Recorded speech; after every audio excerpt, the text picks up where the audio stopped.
You sent off your perfect pitch, patiently waited, and now there's an interview on the books. Time to call it a day and move on to your next task.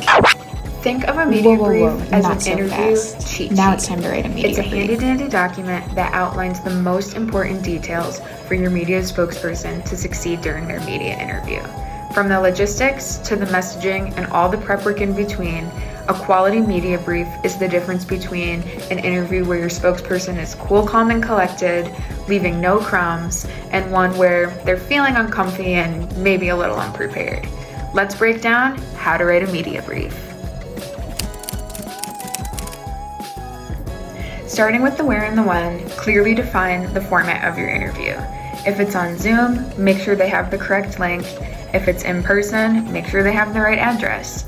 In the case of broadcast, make sure you know if it's going to be live or pre-recorded. Make sure that you give your spokesperson enough time to prepare with their media brief. When time allows it, we love to give our brands at least 3 to 5 days to take in the information and prep. But sometimes time doesn't always allow it. So in the case of a last-minute interview, make sure you take the time to quickly gather the right information and to get it over to your spokesperson so they have the time to feel confident. Now, messaging is one of the most important parts of the media brief. Why? Because it's exactly what your spokesperson is going to be talking about with the reporter. So you're going to need to provide the angle to your spokesperson, short and sweet. Start by outlining your main objective at the top of your media brief and ask yourself, what is the core message I want the reporter to walk away with, and run with that.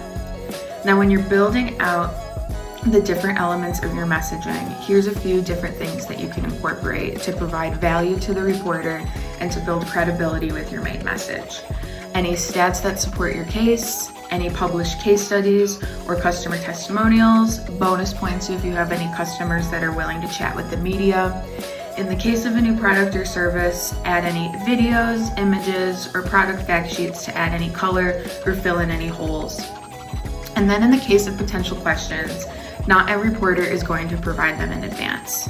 This is where your expertise as a PR pro comes in. What potential questions could come up? Carver Payton Calgard recommends getting in the mind of the reporter, removing yourself from the situation, pretending like you don't know anything, and thinking of what you would want to ask if you were the reporter. This way, your spokesperson will be prepared for anything that comes their way, and they'll be ready to move forward with any question that comes up in the interview. Media interviews are all about building relationships. So help your media spokesperson out by giving them the lowdown on the reporter in their media brief. Include topics they typically cover, areas of expertise, any interests that you can use to create a relatability factor, as well as recent coverage. This will help your spokesperson go into the interview feeling relaxed, as well as ready to kick off that relationship. So, how'd the interview go? Did they rock it or stumble a little bit? Regardless, check in with your spokesperson on how they felt during the interview. Did they feel prepared based on the brief you provided? Were there things they could have articulated better? Did they miss the mark on messaging or something that's going on in their industry?